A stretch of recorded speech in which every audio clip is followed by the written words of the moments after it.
Hari ni saya nak share dengan korang macam mana cara kita nak buat apa-apa poster pun dengan sangat mudah menggunakan Canva.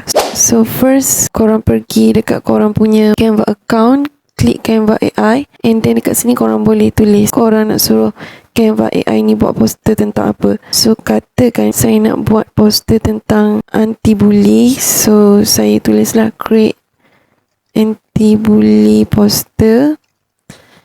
Dekat sini kita klik create an image. And untuk orientation dia, saya akan pilih bentuk portrait. Lepas tu kita klik submit. Okay, terus dah siap poster dia. Okay, boleh pilih lah korang nak yang mana satu, and then terus download dekat sini. Katakan korang nak dalam bahasa Melayu kan, korang boleh masukkanlah kod. With code jadi kawan, bukan lawan. Klik submit.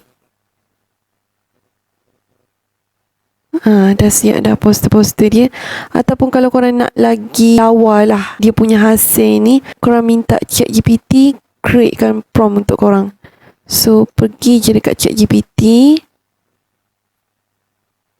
and then klik new chat. Lepas tu dekat sini kita minta ChatGPT createkan prompt untuk kita masukkan dekat dalam Canva. So kat sini kita boleh tulis suggest me prompts to create anti-bully poster.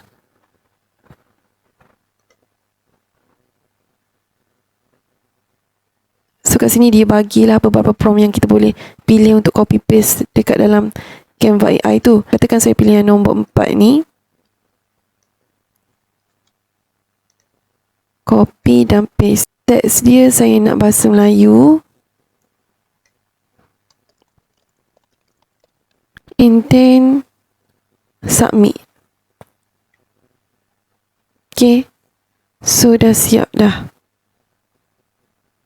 Okay, katakan saya pilih yang nombor 2 ni kan. Saya copy dan paste. Okay, hotline dengan school contact info ni saya tak masukkan. Perkataan ni korang boleh tukarlah dalam bahasa Melayu kalau korang nak bahasa Melayu.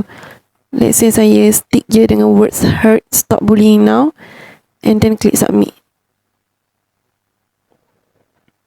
Okay, dah siap dah poster dia. Memang sangat mudah lah. So korang boleh pilih nak poster yang mana satu. Katakan saya pilih yang ni, klik download dekat sini.